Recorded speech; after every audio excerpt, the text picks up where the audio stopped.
안녕하세요. 법향 한입입니다.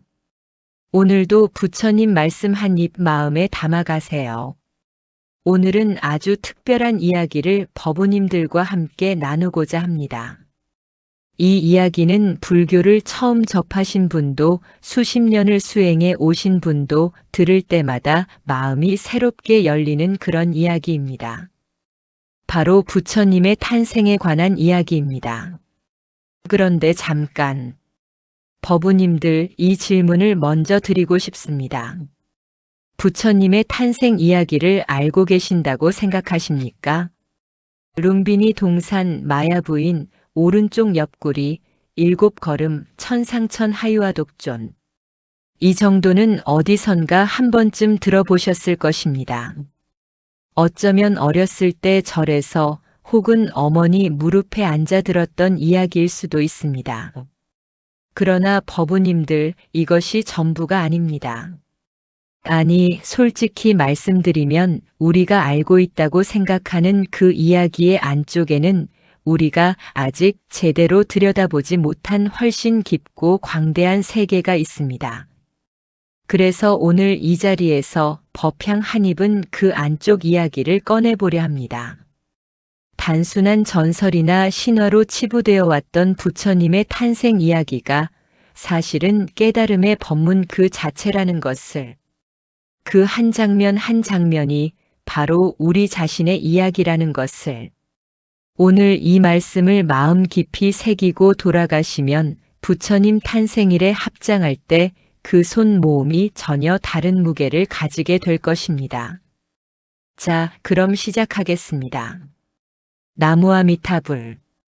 법우님들 혹시 이런 경험이 있지 않으십니까? 살면서 어느 순간 문득 이런 생각이 드는 것입니다. 나는 왜 태어난 것인가? 나는 어디서 왔는가? 내가 이 세상에 오기 전에 나는 어디에 있었는가? 이런 질문은 어렸을 때 한두 번쯤은 누구나 해보지 않으셨습니까?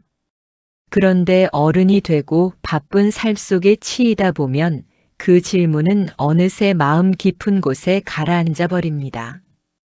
잊혀지는 것이 아니라 가라앉는 것입니다. 그것은 여전히 거기 있습니다. 우리 모두의 마음 바닥에 그 질문이 아직 살아 있습니다. 부처님의 탄생 이야기는 바로 그 질문에 대한 답입니다. 아니, 그 질문보다 더 깊은 곳에서 건져 올린 진리입니다. 오늘 말씀은 4가지 흐름으로 나누어 드리겠습니다. 첫 번째로 부처님 탄생 이전의 이야기, 즉 도솔천에서 내려오심에 대해 말씀드리겠습니다. 두 번째로 마야 부인의 태몽과 룸빈이 동산에서의 탄생에 담긴 깊은 법의를 나누겠습니다.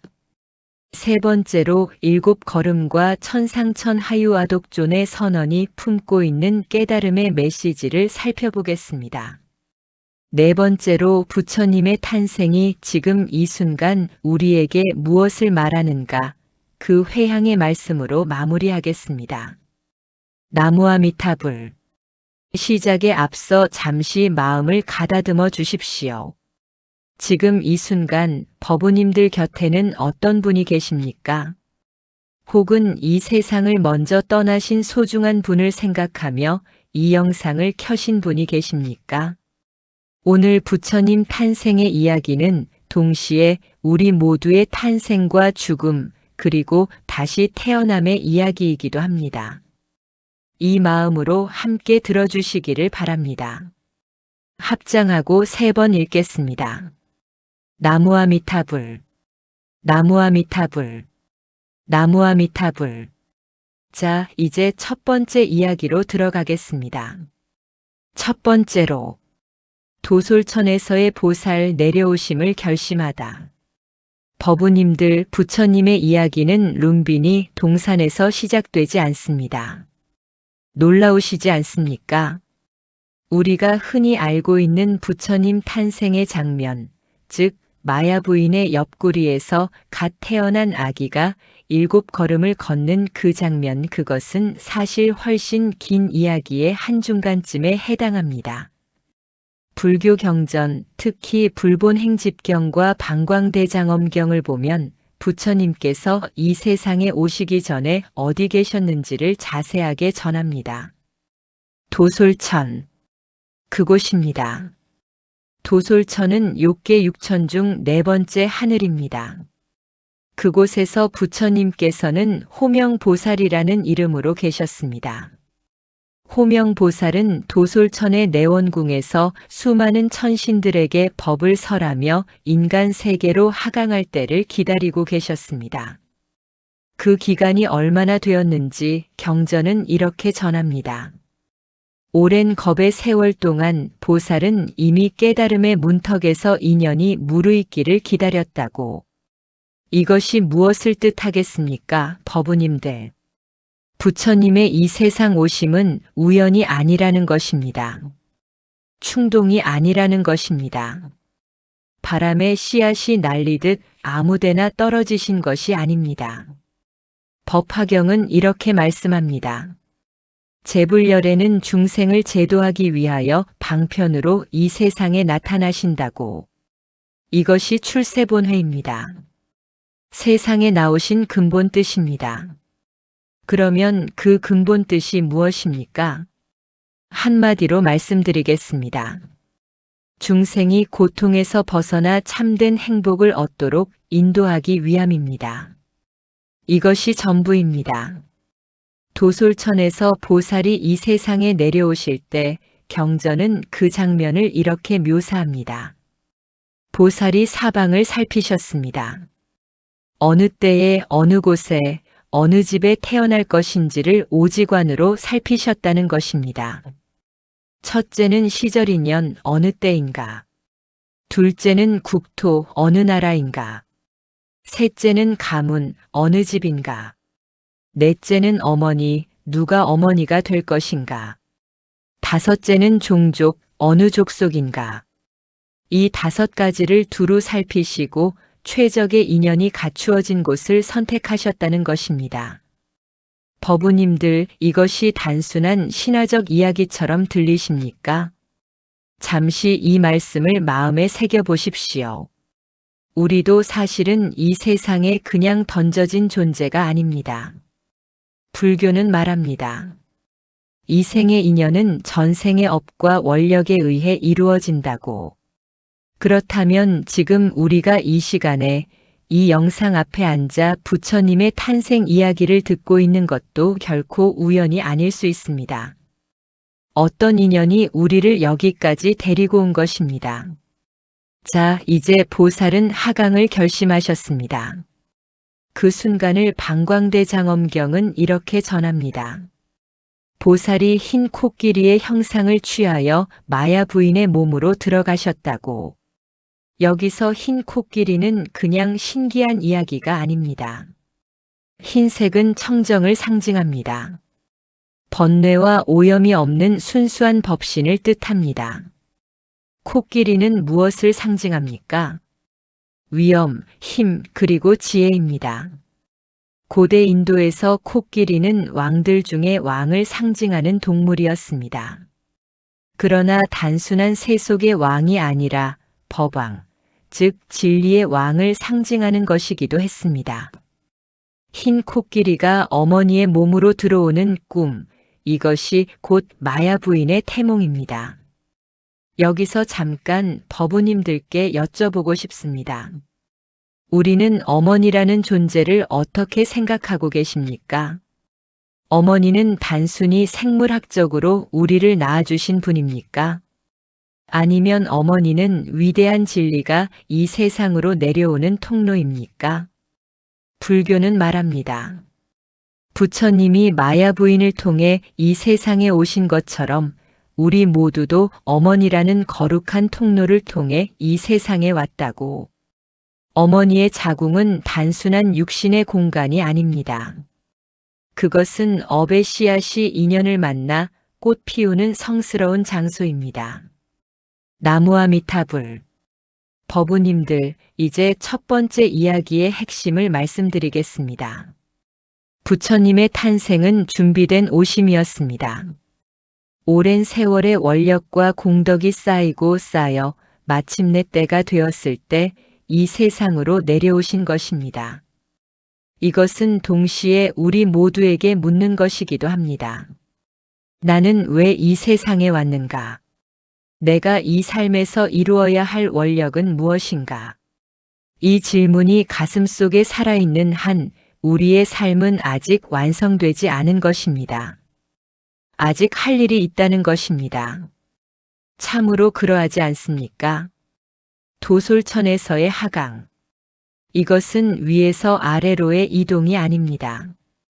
이것은 자비의 방향입니다. 고통받는 중생을 향하여 기꺼이 그 고통 속으로 함께 들어오시는 그 마음, 그것이 보살의 마음입니다. 그리고 그 보살의 마음이 지금 이 순간 우리 안에도 있다는 것을 부처님은 가르쳐 주십니다. 이 첫 번째 이야기를 마음에 담으시며 잠시 눈을 감고 생각해 보십시오. 나는 무엇을 위해 이 세상에 왔는가? 나무아미타불. 두 번째로, 룸비니 동산 꽃이 피고 부처님이 오셨다. 법우님들, 지금으로부터 약 2600년 전의 일입니다. 지금의 네팔 남부 룸비니라 불리는 동산에 봄이 왔습니다. 경전은 그날의 장면을 이렇게 전합니다. 마야 부인께서 친정인 대바다하러 가시던 도중 룸비니 동산에 이르셨습니다. 그때 마침 무수나무에 꽃이 만발하였고 그 꽃 향기가 온 동산에 가득하였습니다. 마야 부인은 나뭇가지를 잡으려고 오른손을 들어 뻗으셨습니다. 그 순간 오른쪽 옆구리에서 아기가 태어나셨습니다. 법우님들, 이 장면에서 우리가 그냥 지나쳐서는 안 될 것이 여러 가지 있습니다. 우선 무수나무입니다. 무수는 범어로 아쇼카라 합니다. 아쇼카는 슬픔이 없다는 뜻입니다. 슬픔이 없는 나무. 바로 그 나무 아래에서 부처님이 태어나셨습니다. 이것이 우연이겠습니까? 부처님께서 이 세상에 오신 이유가 이미 그 나무 이름에 담겨 있습니다. 슬픔을 없애기 위하여, 중생의 모든 아픔과 슬픔을 녹여내기 위하여, 부처님은 그 슬픔 없는 나무 아래에서 오셨습니다. 그리고 봄입니다. 봄은 무엇입니까? 긴 겨울이 지나고 새로운 생명이 움트는 계절입니다. 죽은 것 같던 땅에서 새싹이 돋고 얼어붙었던 강물이 다시 흐르기 시작하는 계절입니다. 부처님의 탄생은 이 세상의 긴 어둠이 걷히고 진리의 빛이 처음으로 밝아오는 것과 같은 것이었습니다. 경전은 말합니다.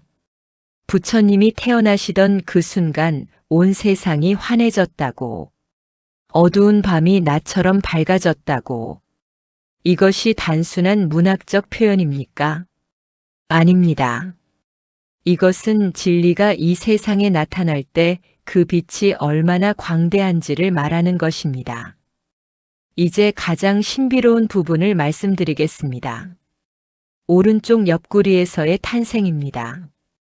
법우님들, 이것을 들으실 때 어떻게 생각하십니까? 과학적으로 말이 안 된다고 생각하십니까? 아니면 이것이 상징하는 바가 무엇인가를 먼저 여쭤봐야 하겠다고 생각하십니까? 저는 오늘 이것을 두 가지 차원에서 말씀드리고 싶습니다. 첫째 차원은 신성성의 표현입니다.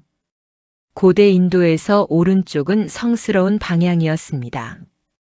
오른쪽은 길상, 복덕, 진리의 방향입니다. 왼쪽은 세속과 일상의 방향입니다. 그러므로 오른쪽 옆구리에서 태어나셨다는 것은 이분은 세속적인 방식으로 이 세상에 오신 것이 아니라 진리와 복덕의 방향으로 오셨다는 것을 선언하는 것입니다. 더 깊이 들어가면 옆구리는 가슴과 배 사이입니다. 즉 심장과 배꼽 사이입니다.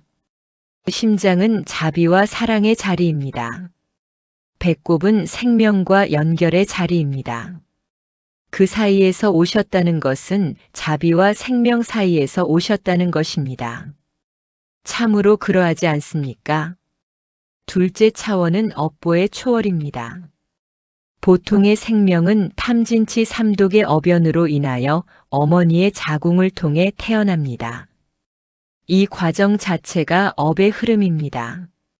그러나 부처님께서는 이미 모든 업을 소진하신 분입니다. 무명이 없으신 분입니다. 따라서 보통의 어변으로 태어나지 않으신다는 것입니다. 이것을 표현하는 방식이 바로 옆구리 탄생의 설화입니다. 즉, 이것은 부처님께서 이미 윤회의 흐름에서 벗어나신 분이심을, 그럼에도 중생구제를 위해 자발적으로 이 세상에 오셨음을 상징하는 것입니다. 나무아미타불. 자, 이제 태어나신 직후의 장면을 경전에서 찾아보겠습니다.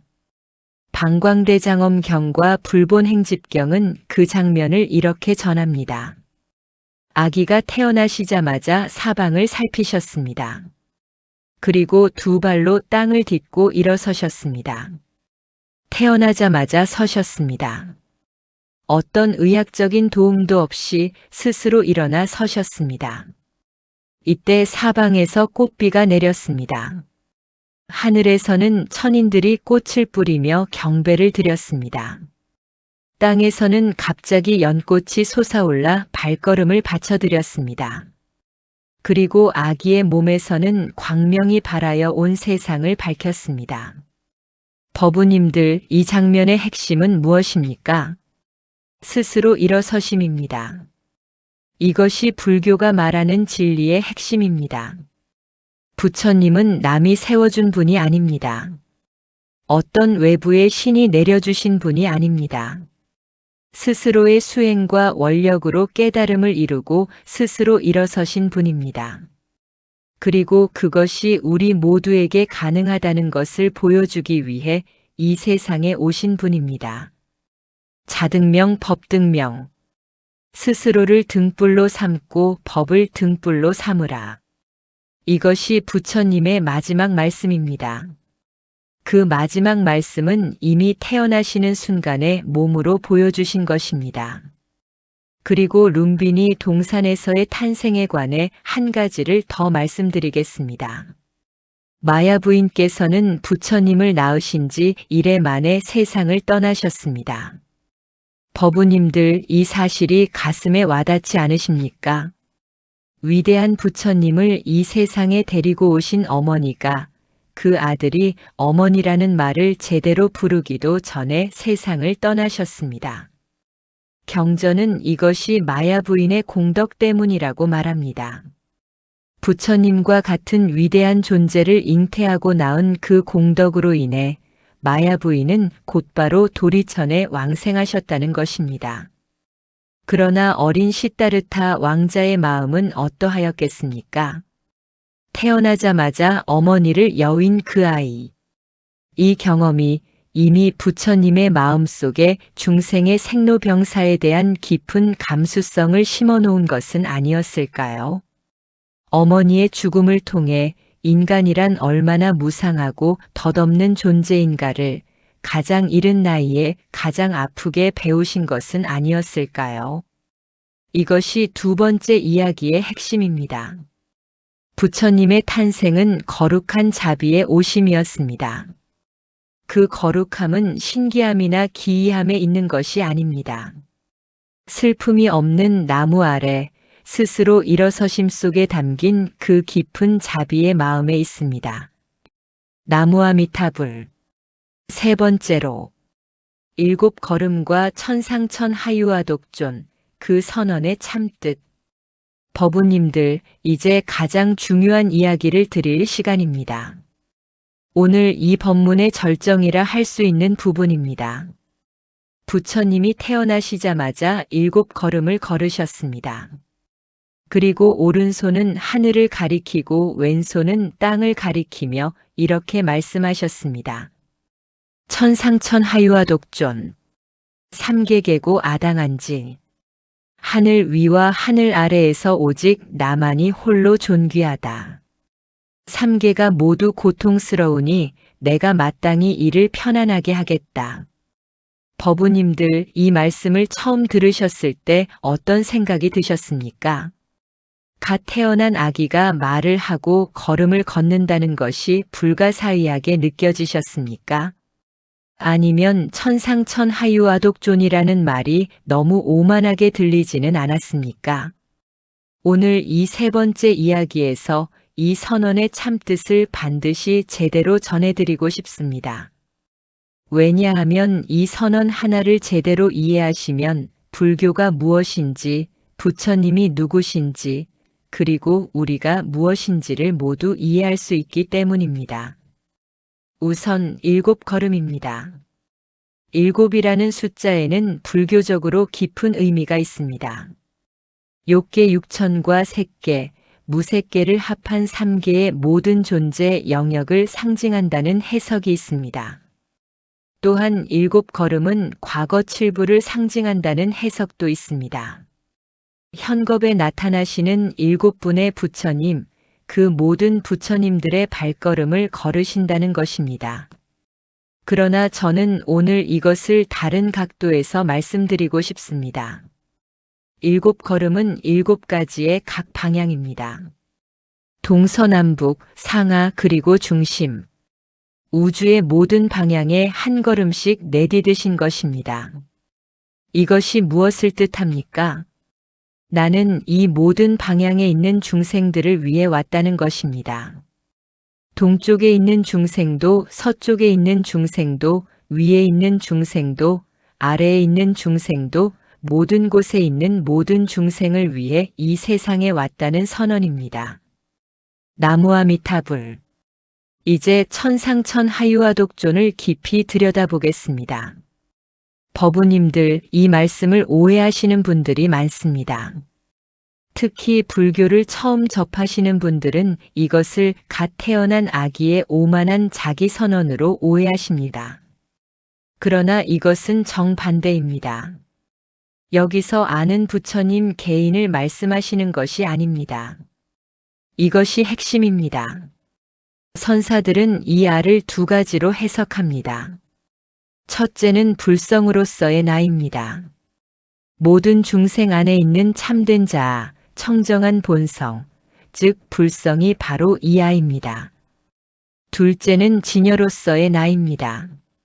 있는 그대로의 진실, 법계 그 자체가 이 아입니다. 즉 천상천하유아독존은 이렇게 읽어야 합니다. 하늘 위와 하늘 아래 온 우주에서 진정으로 존귀한 것은 오직 진여 불성뿐이다. 모든 존재의 본성 안에 이미 갖추어져 있는 그 불성이야말로 이 세상에서 가장 존귀한 것이다. 화엄경은 이것을 이렇게 표현합니다.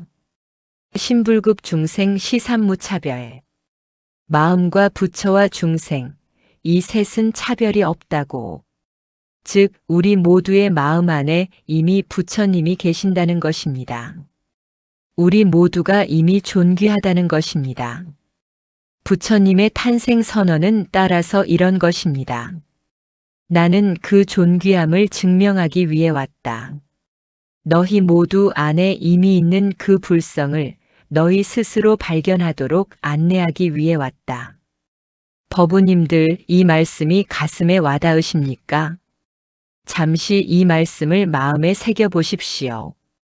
지금 이 순간 법우님들 안에 부처님과 다름없는 불성이 있습니다.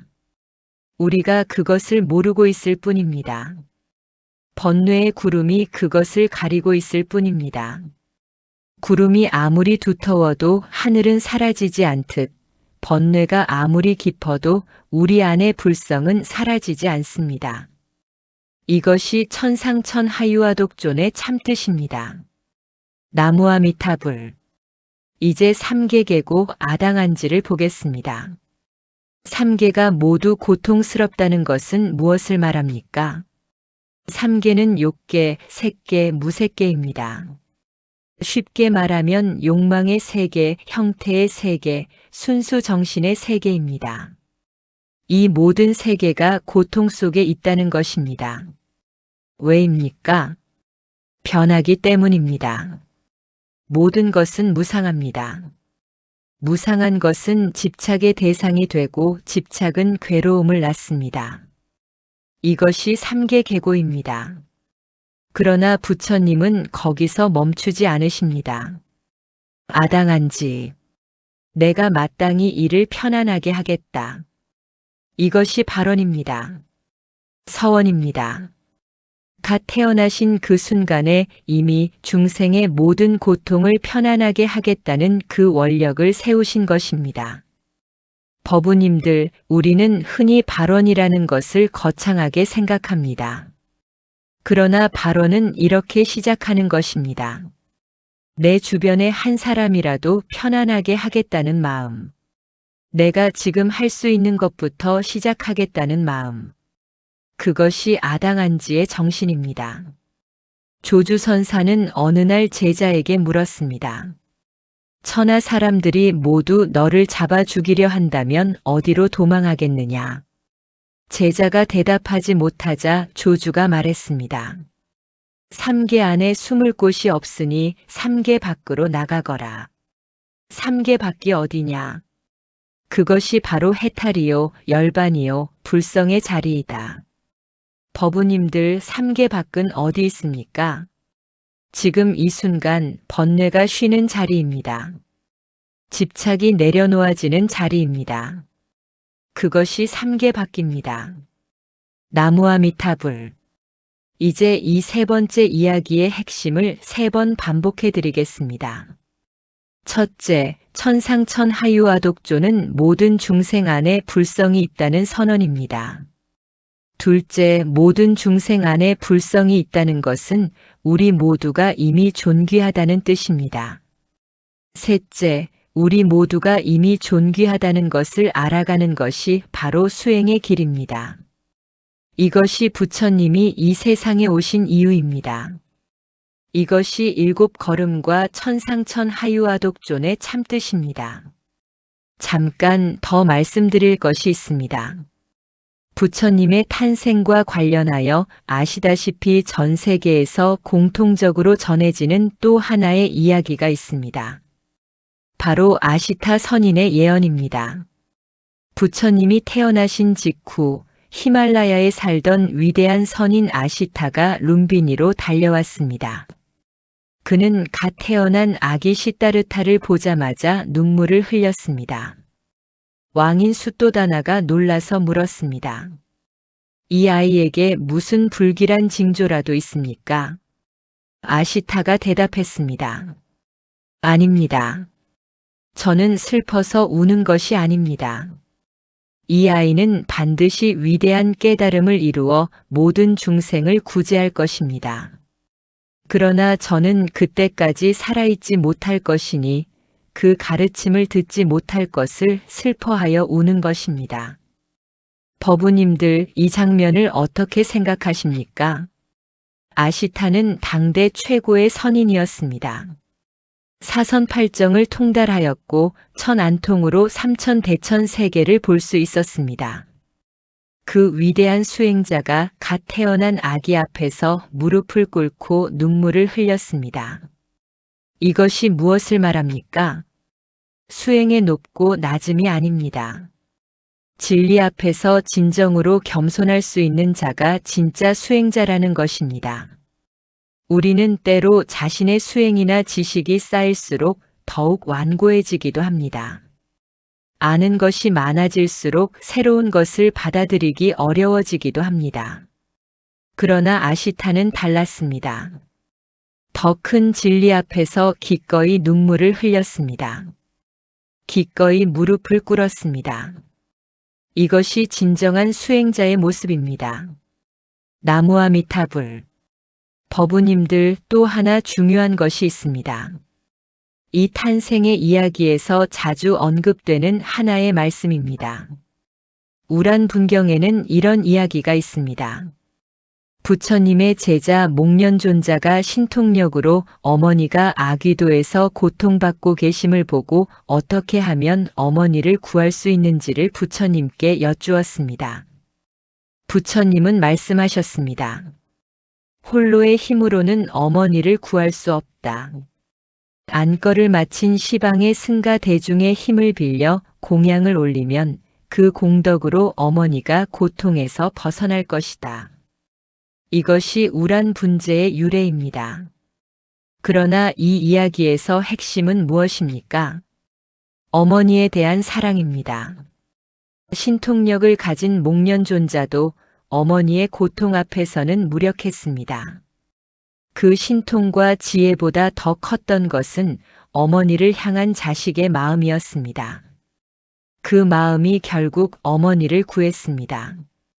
부처님도 마야 부인을 여의었습니다. 목련존자도 어머니의 고통을 보았습니다. 불교는 어머니에 대한 이야기로 가득합니다. 왜 그렇겠습니까? 우리 모두가 어머니에게서 왔기 때문입니다. 어머니의 사랑이 바로 이 세상에서 가장 부처님의 자비에 가까운 것이기 때문입니다. 법우님들 지금 이 순간 어머니를 생각하시는 분이 계십니까? 혹은 이미 세상을 떠나신 어머니가 생각나시는 분이 계십니까? 그 마음 그대로 그리움 그대로 나무아미타불 한번 불러주십시오. 나무아미타불. 이제 세 번째 이야기의 마무리로 한 가지를 더 전해드리겠습니다. 지장경은 이렇게 말씀합니다. 지장보살은 지옥 중생이 한 명이라도 남아있는 한 성부를 미루겠다고 서원하셨습니다. 이것이 지장보살의 위대한 원력입니다. 단 한 중생도 버려두지 않겠다는 것입니다. 부처님의 탄생도 이와 같습니다. 3개의 고통 중생 단 하나라도 남아있는 한 자비의 손길은 멈추지 않는다는 것입니다. 그 자비의 시작이 바로 2600년 전 룸비니 동산에서의 탄생이었습니다. 나무아미타불. 네 번째로, 부처님의 탄생이 지금 나에게 말하는 것. 법우님들, 이제 마지막 이야기입니다. 우리는 지금까지 부처님의 탄생에 관한 깊은 이야기를 나누었습니다. 도솔천에서의 하강 룸비니 동산에서의 탄생, 7걸음과 천상천 하유아독존. 이 모든 이야기가 아름답고 감동적이라는 것은 분명합니다. 그러나 법우님들, 이 이야기가 2600년 전의 일로만 머문다면 그것은 아직 반쪽짜리 법문입니다. 진짜 질문은 이것입니다. 이 이야기가 지금 나의 삶과 무슨 관계가 있는가? 그것을 말씀드리겠습니다. 법우님들 혹시 요즘 삶이 허전하게 느껴지신 적이 있지 않으십니까? 무언가를 해도 채워지지 않는 느낌. 열심히 살아왔는데 돌아보면 허한 그 느낌. 이것이 있지 않으십니까? 이것이 3계 계고의 다른 이름입니다. 우리는 욕계의 존재입니다. 욕망의 세계에 살고 있습니다. 배고프면 먹고 싶고 외로우면 사람이 그립고 아프면 낫고 싶고 죽음이 두려운 그런 존재입니다. 이것 자체는 잘못이 아닙니다. 문제는 이 욕망을 채우는 것이 결코 진정한 만족을 가져다 주지 않는다는 것입니다. 하나를 채우면 또 다른 것이 비어 있습니다. 이것이 욕계의 본질입니다. 그러나 부처님은 이것을 그냥 받아들이라 하지 않으셨습니다. 3계 계고이지만 아당한지 내가 마땅히 이것을 편안하게 하겠다고 하셨습니다. 그 편안하게 하는 길이 무엇입니까? 수행입니다. 지혜입니다. 자비입니다. 반야심경은 말씀합니다. 조겨놓은 계공. 오온이 모두 공함을 비추어 보면 일체의 고통을 건넌다고. 오온은 색수상행식, 즉 몸과 느낌과 생각과 의지작용과 의식입니다. 이것이 다 공하다는 것을 보면 고통에서 벗어난다는 것입니다. 어렵게 들리십니까? 쉽게 말씀드리겠습니다. 지금 내가 고통받고 있는 이 나라는 것이 사실은 내가 집착하는 만큼 굳어져 있는 것이라는 뜻입니다. 내 몸, 내 감정, 내 생각, 이것들이 사실은 고정불변의 것이 아니라 끊임없이 변화하고 흐르고 있는 것이라는 것을 보면 거기에 집착하는 것이 얼마나 허망한 것인지를 알 수 있습니다. 그 허망함을 알 때 집착이 놓아지고 집착이 놓아질 때 고통이 줄어듭니다. 이것이 바로 부처님의 탄생이 지금 우리에게 말하는 것입니다. 나무아미타불. 법우님들 또 이런 분들이 계실 것입니다. 오래전에 잘못한 일이 있어서 지금도 그 죄책감이 가슴을 짓누른다는 분. 젊었을 때 누군가에게 상처를 주었는데 그 사람을 다시 만날 수도 없고 사과할 기회도 없었다는 분.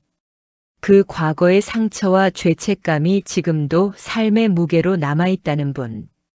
그런 분들께 부처님의 탄생 이야기를 이렇게 전하고 싶습니다.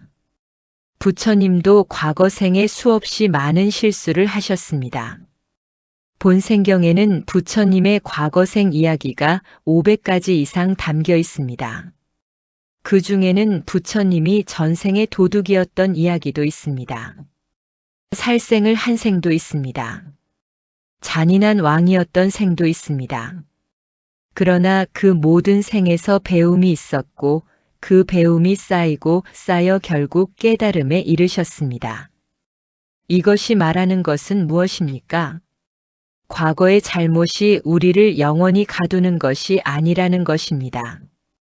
지금 이 순간 참회하고 지금 이 순간 바른 마음을 내고 지금 이 순간 나무아미타불 한번 부르는 그것이 이미 수행의 시작이라는 것입니다.